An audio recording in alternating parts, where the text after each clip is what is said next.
Can you believe we started Interview Boss in 2021? Not really. It's insane. That's a lot of episodes and a lot of hours of talking. Oh my gosh, it is. And if you're scrolling through all of our episodes, you might scroll straight past something that you really, really needed. Yes, we're always getting messages from people asking us to do an episode on something, and I'm like, we already have. So we've put together playlists to help you find the episodes that are exactly what you need, suited to your situation. They're all categorized. If you're applying for jobs, we have episodes about resumes, cover letters, job ads.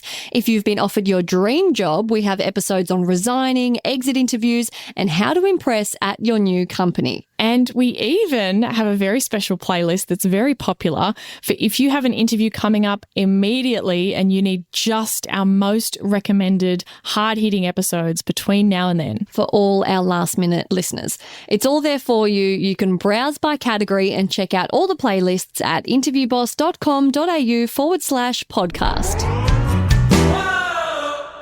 There were times when a job that I'd love to have would come up and I'd just not apply for it just because I couldn't be, I couldn't be going through that again. Hey everyone, and welcome back to Interview Boss. My name's Emma. I'm a third-year journalism student who's teamed up with my sister to give you advice, inspiration and support when you're looking for a new job. Sarah is a HR and recruitment professional, and together we're excited to give you guys all the tips, tricks and behind-the-scenes knowledge to help you in your career.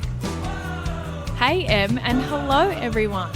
So you might remember a few episodes ago, I shared my own career story with everyone.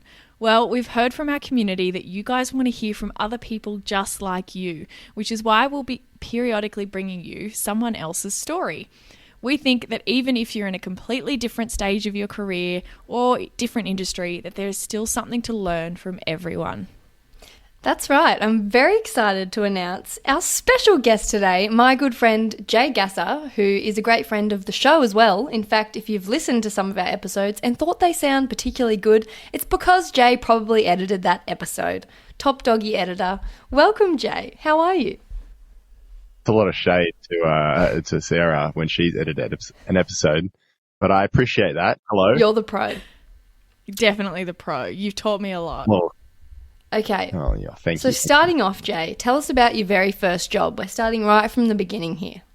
My very first job, I was actually one of those people that didn't get a job early. I wasn't one of those go-getters that was like, I need to make money. I started my first job late 16 when I was almost 17, I reckon. So that's, I think, Sarah, you said you started your job when you were like 14 or as soon as you could. Jay, I'm jealous. 14 and 9 months. Did your parents used to pay for your phone credit? So I probably did. They must have if you didn't have a job till you were 17. Rude. Yeah, look, I used Facebook a lot, I think, growing up. Not a lot of I still don't text that much. Like our group chat that we have is one of the more common things, that and my girlfriend. The two things that I really use text for, and work. But look, to your question, it was McDonald's, like a lot of people's was. Woohoo! Yeah, so... Wait. Let's get more specific. Were you like the chip master? Were you the hamburger patty flipper? McCafe? Premium McCafe? Embarrassingly really bad. So I was on the deep fryer a lot, like just... Bottom tier.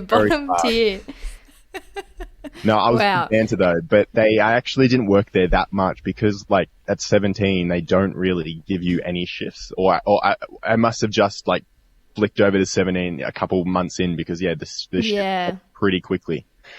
So They want the 14-year-olds to run the store. Exactly. And they were doing it a lot better than I was, so that's okay. So Macca's wasn't always the lifelong dream. What did you want to be when you were growing up?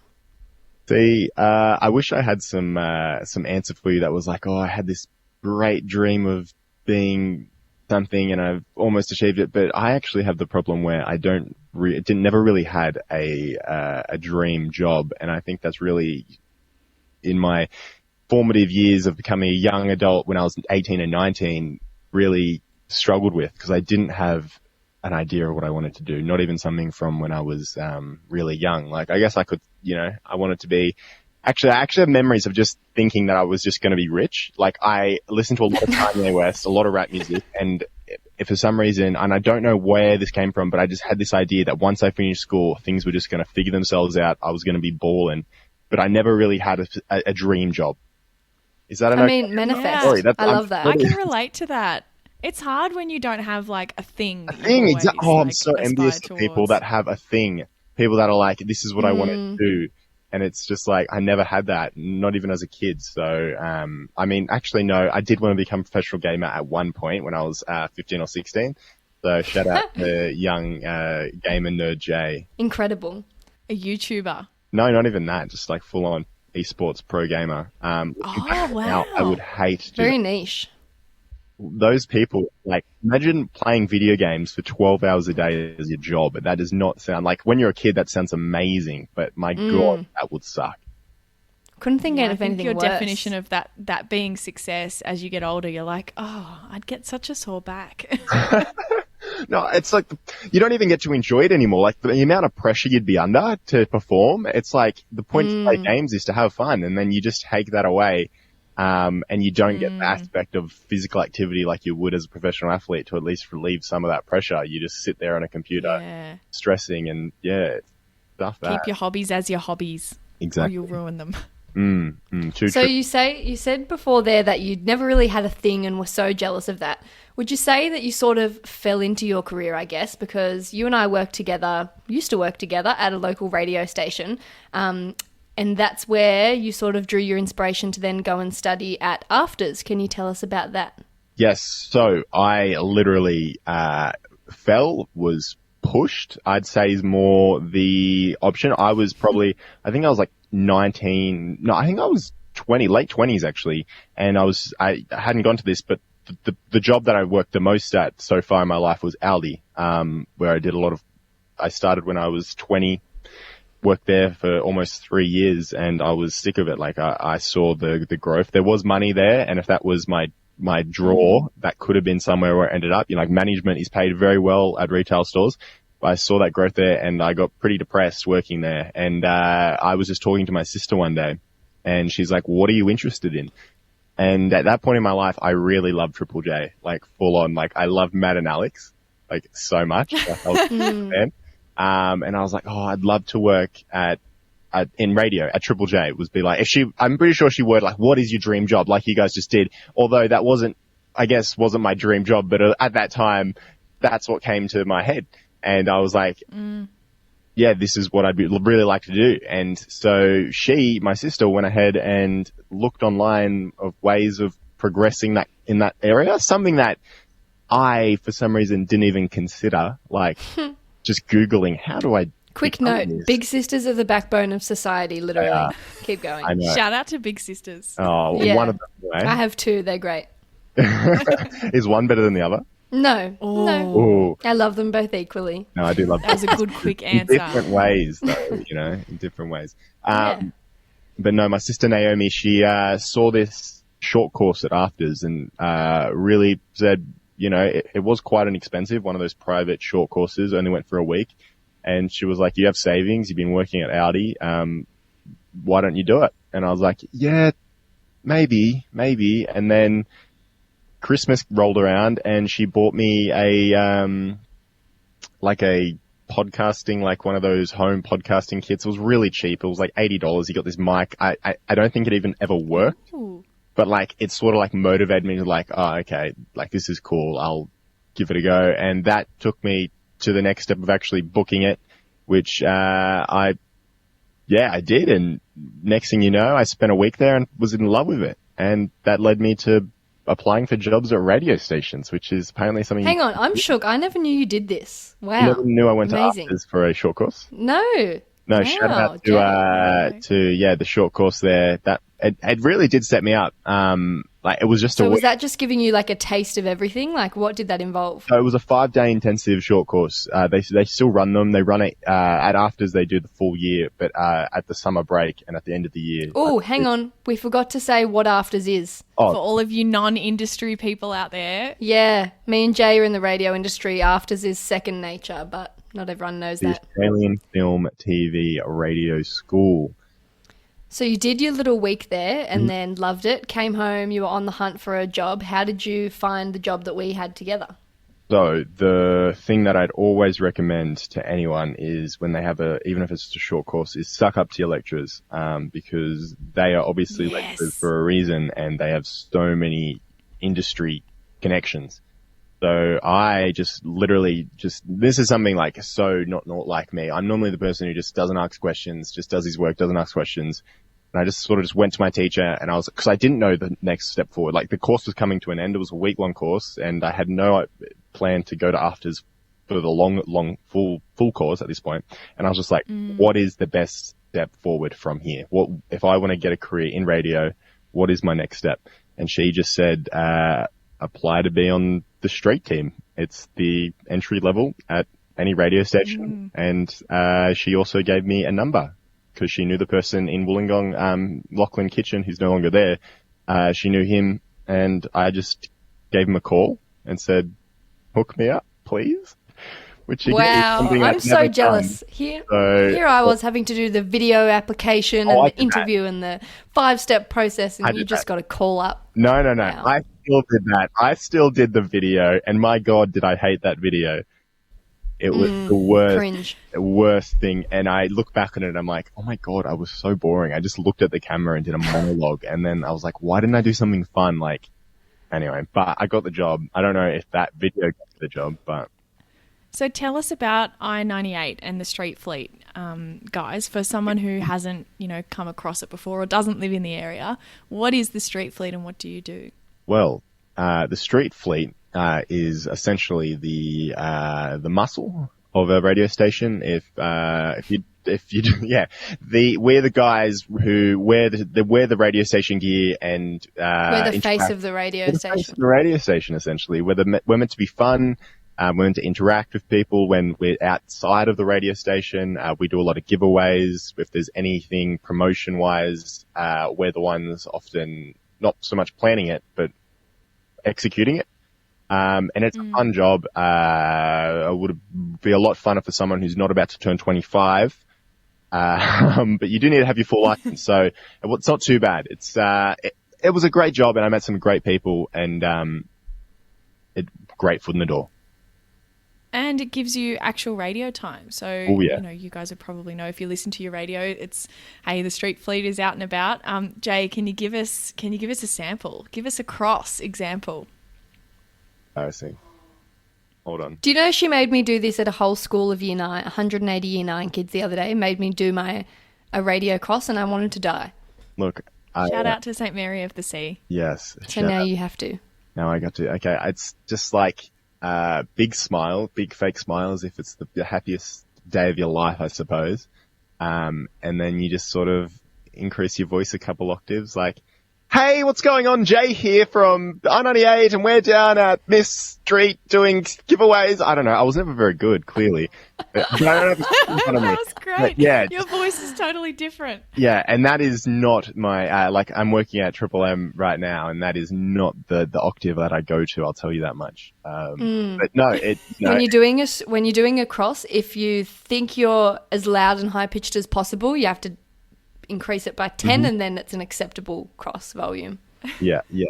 I remember I was told, he goes, I had my first cross and I said, any advice? And he goes, yep, smile and loud. And I thought I had a big smile and I went as loud as I could. And he just goes, okay, that was good.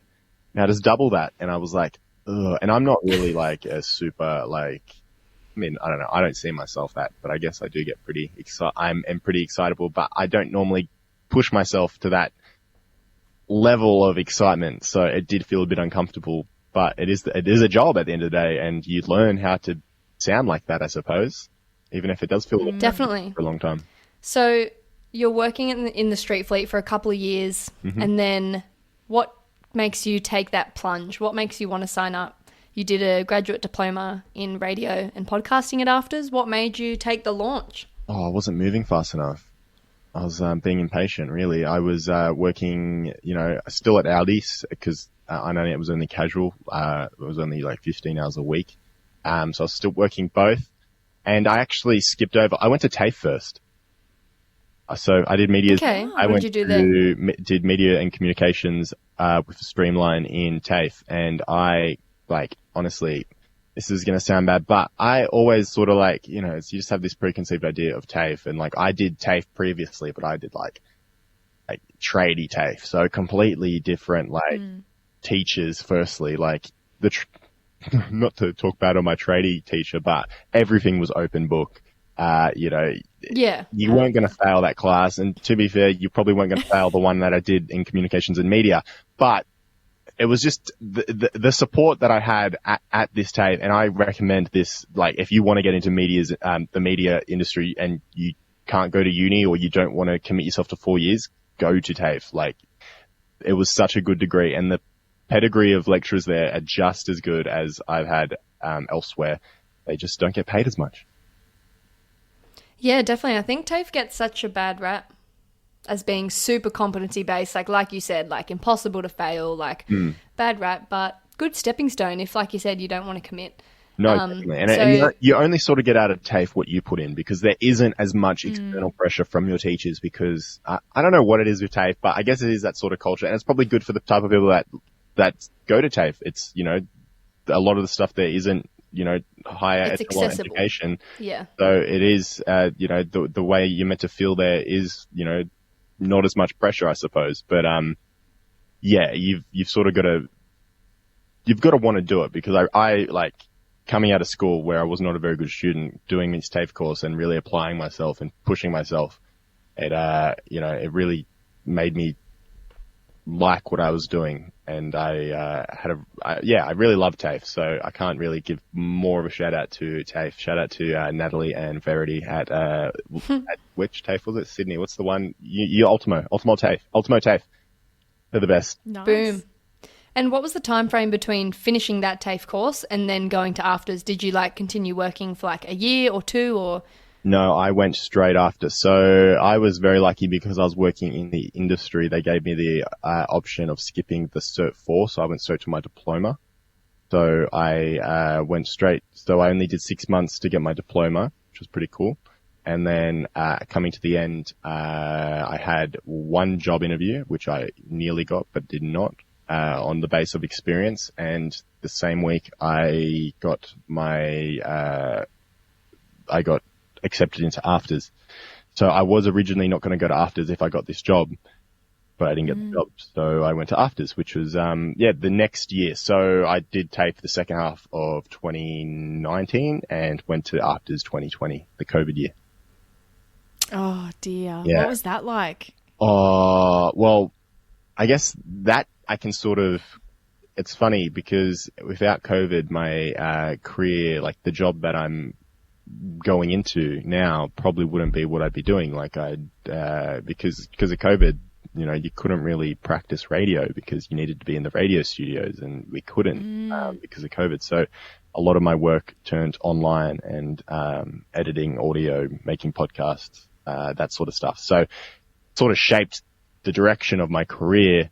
And I guess, I'd like to say that I wish it didn't happen, but I think I had an experience that no one else will ever sort of have at afters, which is something you can, that's I mean, cool. maybe that's just a way of my brain telling Thanks, me to pandemic. live with it. Yeah. But at the time I absolutely hated, life, and I hated the pandemic because, those, it wasn't a cheap course.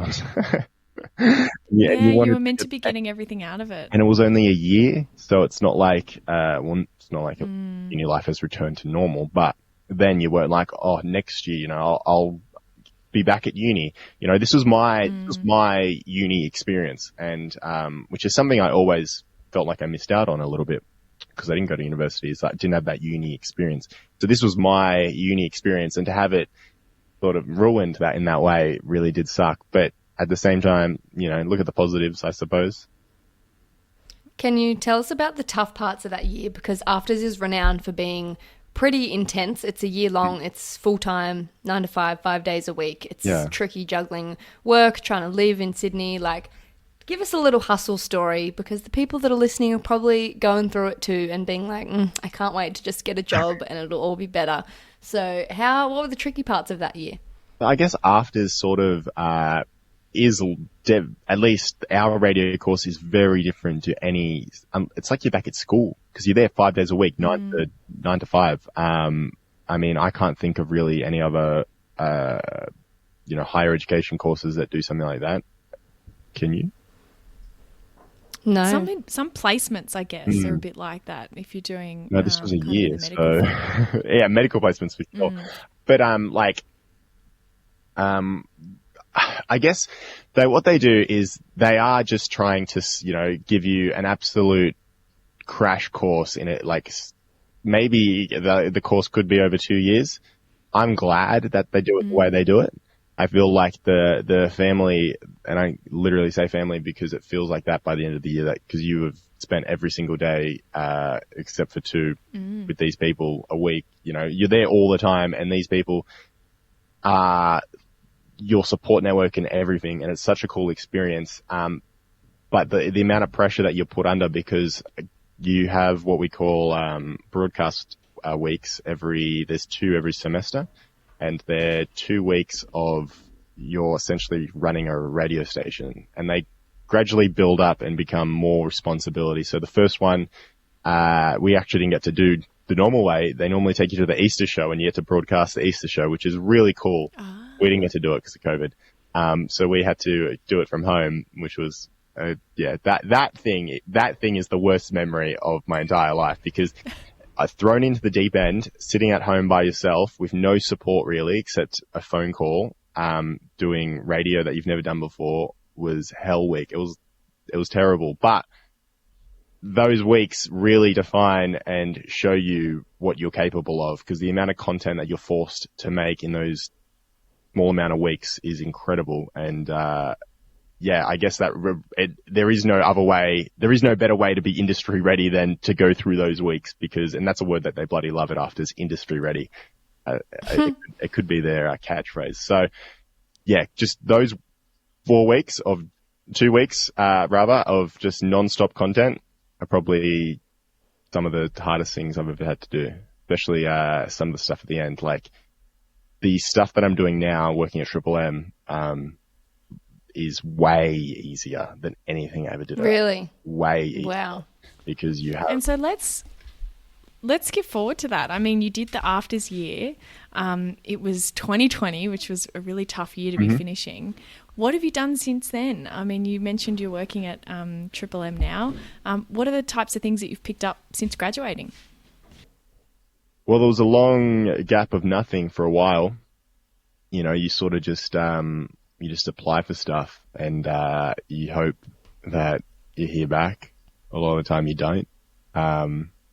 It's a bit disheartening, but I reckon I started really applying for jobs, I want to say, late January. I just had a mental year and I just wanted some time off. But for the last 6 months, it's just been everything that pops up, just applying for it. And sometimes you'd hear nothing back. Sometimes you'd get, if it was a big company, you'd get a rejection email, one of those generic ones. But automated. Yeah, and they're the worst actually. I'd probably rather not hear anything. Nah, that's not true. Hearing nothing is probably the worst. It's so bad, and it looks so bad on your company, in my opinion. So, how many jobs do you think you've actually applied for in that 6-month period?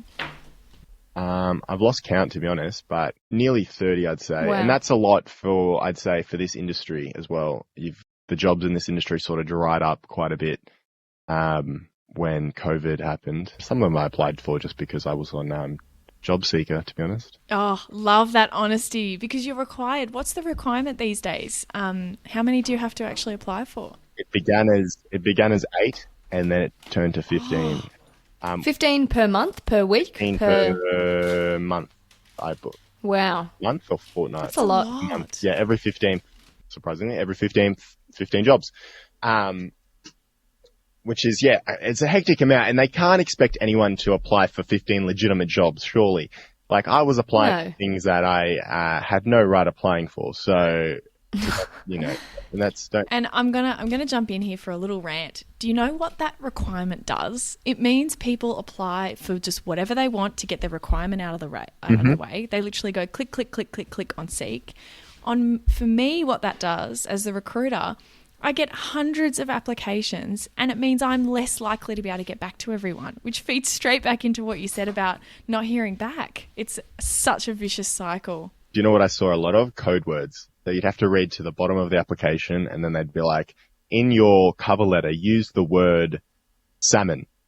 And that way we know you've read the email. And we were like, oh, okay. I've never seen that before. So maybe I'd assume they just go Control F, salmon. And if salmon pops up, they're like, okay, this person's read the whole advertisement. So they're a serious contender. And they take Sarah, the big HR recruitment top doggy, is shook. She's never even heard of this. How big of a top doggy can you be if you've never heard of that? Wow. I'm not surprised because they're obviously dealing with people who haven't read the job. And these were jobs straight off it. the front pages Seek at times I was applying for. So out of those 30 to 40 jobs, how many interviews did you get out of that?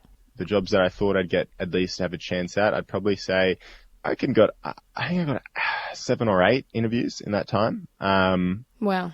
A few of them would you class as interviews, or, you know, maybe not. Maybe they're just more like chats. Like a phone chat, kind of callback type thing. Yeah. What did you learn out of all those interviews? Is there something that you became really, like, did you get really good at them? Like, I don't know. I'd love to say that I got better at preparing for them, but I sort of, and this is just my personality, I suppose. I wouldn't come in the most prepared I could be because I was like, I'm just going to wing this a little bit. And I don't think I ever did a terrible interview. Like I never came out of any of those going, oh, that was terrible. But there was definitely a few of them where I was like, okay, next one, Jay, you better prep a little bit harder. But yeah, I definitely say I learned that you know, you just gotta keep doing them. I mean, there's never what you can't avoid interviews, I suppose. Oh man, can I just say how much more I love Zoom interviews than face to face? Really? Like having that barrier and them not being able to like smell my sweat is just oh my God. I can like smell the fear. Exactly. I can just like loosen up a little bit. I've got that barrier of if shit's really going bad, I can like pretend I'm lagging and like drop off. Like it's so good. So good. Sorry, what? I can't hear you. You're breaking up. Yeah. Accidentally put yourself on mute. Yeah. Classic move. What kind of emotions did you go through during the process? Was there a time where you were like, I'm so over this, I'm never going to get a job, I may as well just pack up and move to Canada? There were times when a job that I'd love to have would come up and I'd just not apply for it just because I couldn't be, I couldn't be fucked going through that again. You know, and it's just like, how many times can you be told that, you know, you interviewed really well, but we just need a little bit more experience? And it's like, yeah, was there some jobs that you came close to that you were like, you were so close and then not quite? And is that more painful than just not being considered at all? Definitely. Way more painful. Cause you're waiting around, hanging about. You're like, every phone call that is some like fake, telemarketer gets your hopes up. And you're just like, oh, this is the worst. But, there was, one in particular, which, Sarah, you know, you really helped me through this process, to apply for this job. And I like really went above and beyond what I'd normally do for a job. And I got so far into the process and I was like, oh my God, this could be mine. And then, you know, get told that, you know, it's such a kick to the guts that they're like, you did so well, but you're the next, not that well, pick. You're the next pick. And it's like, why do you tell me that? I'd rather not tell me that. Yeah. In a way, I do like hearing that as well. I guess, you know, a bit of confidence boost, like, oh, I'm close. The next one's mine. But, it's hard to go through that and, to then, you know, pick yourself back up and go through it again is not always the easiest thing to do. And it's hard, right? Because you've put so much into it and it kind of feels like you're being rejected as a person, right? Like you're not good enough. Yeah. I'm sure so many people listening can relate to that feeling. And you try to like pinpoint exactly where it went wrong. Like, was it my resume? Do I need to go back to my resume and change something? Do I need to, my cover letter? Is there something going on there? Is it how I interviewed? Is it, just at the end of the day, was there a better person? Which is probably the most likely situation especially if you get as far as I did in that one particular case. But, yeah, you definitely second guess yourself, and it's not a good feeling, but it is part of the course. That's right. And you did triumph through the adversity. Tell us your good news. You're no longer a job seeker. Tell us all about it. Okay, well, this is wild, actually. So, I have to back up a little bit first. So, Yeah, back up. I got a job here. I'm where I am right now in the studio of Triple M, down in Griffith. I got a role as a casual announcer here, right to place, right sort of time. The announcer went away. The person that they had to fill got a job, so they needed someone. They were like, "Oh, this guy, he's, freshly out of uni. But you know what? We only need him for 2 weeks." Gave me the shot, and it went really well. I did everything they asked me to. I didn't, ruin the credibility of the radio station. Everyone here That's great. That is always a positive. And everyone here really liked me. Like, there's a really good team down here. And so when that wrapped up, I was like, wow. And from that short stint of industry, actual working in the confidence you build in yourself to actually be like, wow, I can actually do a job like this entire time. It really helps with that imposter sort of syndrome. Like, am I even able to do this job?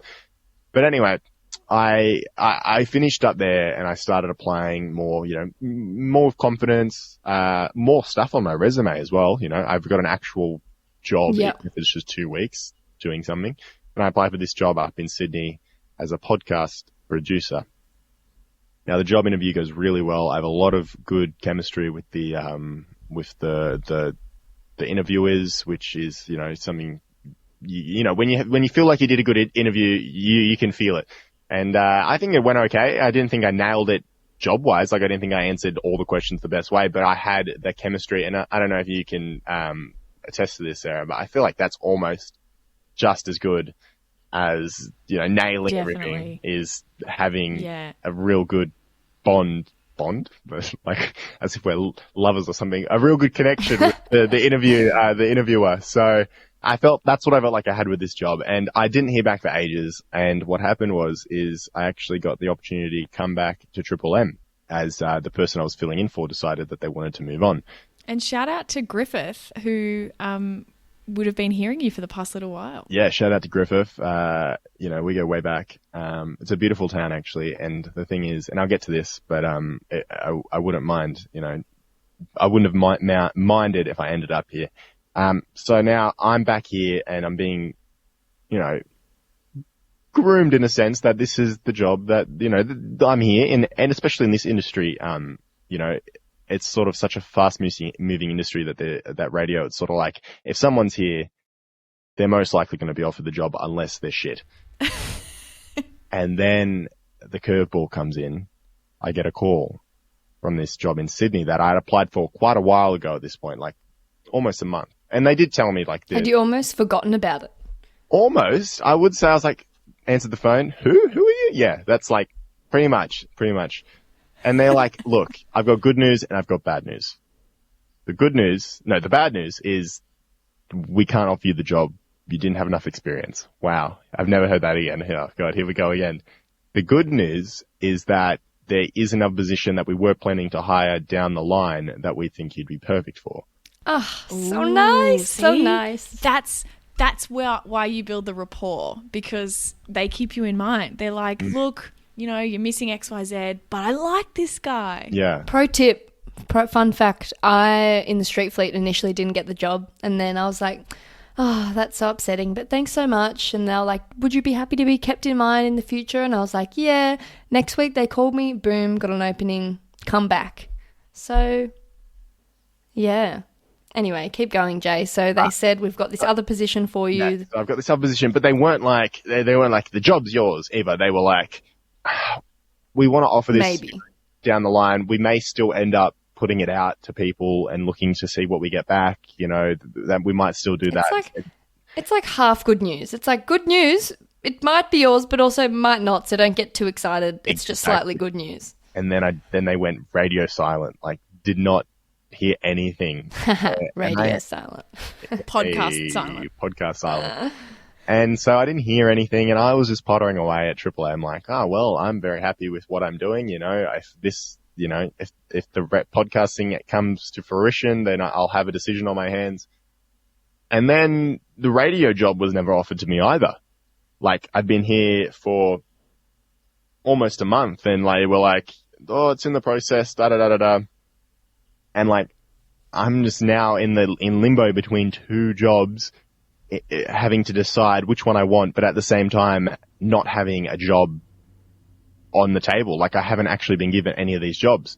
And so I think like 3 weeks passed from that point. And then I'm like, all right, like, what's going on? I message her and she's like, yes, we're very happy to move forward. I'll be in contact with you soon and we'll discuss, you know, all that sort of stuff. Oh, I should also mention that they did, when they did offer the job, they said, look, you're not getting the original job, but we can still match your pay expectations, which means I undershot that first job's pay expectations so hard, for sure. I mean, like I've said to Emma before, when it's your first one after graduating, you know what? You'll just take what you anything. can get, and you can convert that into pay later once you've got the experience. yeah, you know what, That's my I'm belief. pretty sure I was like, I said my number and then I said anything more than radio. So, cause, if you don't know, radio, we're not all Carl Sanderlands. So anyway, I got the two jobs. I haven't got the two jobs yet. And then a week ago on Tuesday, I get offered the job Hot off the at presses. Triple M. Wow. Ooh. You know, they're like, what do you want to do? What do you want to do? Because I'd also consulted my boss that I'd had this other job, and he's like, well, you know, it's your decision. And I was like, oh, now I've got to, you know, let these guys know ASAP because they want to move quickly. I don't want to keep them waiting. And then I'm like, oh, so I send out another email to these guys. I'm like, hey, can you please let me know what's happening with this job? Because even at this point, I was sort of leaning towards that job, closer to home, better pay, in an industry that I feel like I have a little bit more chance of growth in. And, you know, it's a newer, fresher industry like podcasting. And then later that day, they offer me the job. So I'm not had a job offer for 6-7 months. And then on the same day, I get two. That is insane. Wow. Yeah. What a turnaround. Like, what was going through your mind then when you had two job offers and suddenly you were then like, you have a different problem, which is, what am I going to do next? What were those emotions like? Oh, it sucks. It sounds like a good problem to have, but it feels like the worst problem. Like, I'm almost like, why did people offer me jobs? Oh my God. I don't want this anymore. No, it was a good feeling to have. Like, I felt like I had a skip in my step for sure. But, once the two were there, it came very clear to me what I wanted. It wasn't so hard, then. I feel like leading up when I didn't have both jobs because they weren't there, I was like, oh, do I want to do this? Do I want to do that? But once they were both offered, I think the option came very clear to me. And, I ended up choosing the job in Sydney in podcasting at ARN. Congratulations. We're so excited for you. By the time this airs, I should have a contract. Amazing. So good. It's official. So if you could give a piece of advice to fellow job seekers, you've been through it yourself, you've clawed your way to the end, what would your advice be? God, probably something heaps cliche, like, it's just around the corner, don't give up. But, probably not. I'd probably just say take every opportunity. Even if it's, not the one that you want right now, it will lead to the one you want, even if it's the completely different way. If it's a small sacrifice, take it, because you've got to put in the work. You've got to sacrifice. Rome wasn't built in a day. All those sort of cliches. I mean, just do it. Say yes. Love that. Experience grows, as Emma and I like to say. As soon as you've got something else more to put on your resume, then, that next time, hey, suddenly you do have enough experience for that role. Amazing. Thanks so much for sharing your job seeker story, Jay. I feel like there'll be so many people out there that can relate to the highs and lows. But also I hope this provides everyone with a bit of inspo and motivation that it does work out in the end and you can be just like Jay too. Yep, Like it. exactly. Thanks so much for joining us, Jay, and good luck in your new job.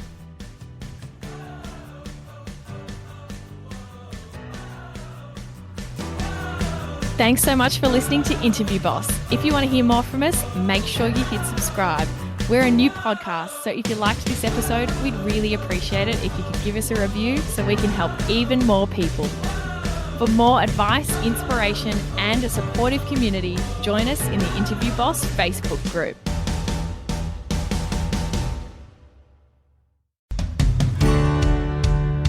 If we've been your job search besties and helped you in some way, there's a cool way you can support the show. Shout us a virtual coffee. We get a huge kick out of reading all of your success stories. Head to buymeacoffee.com/interviewboss and shout us a cuppa. If you keep us caffeinated, we can keep the content coming.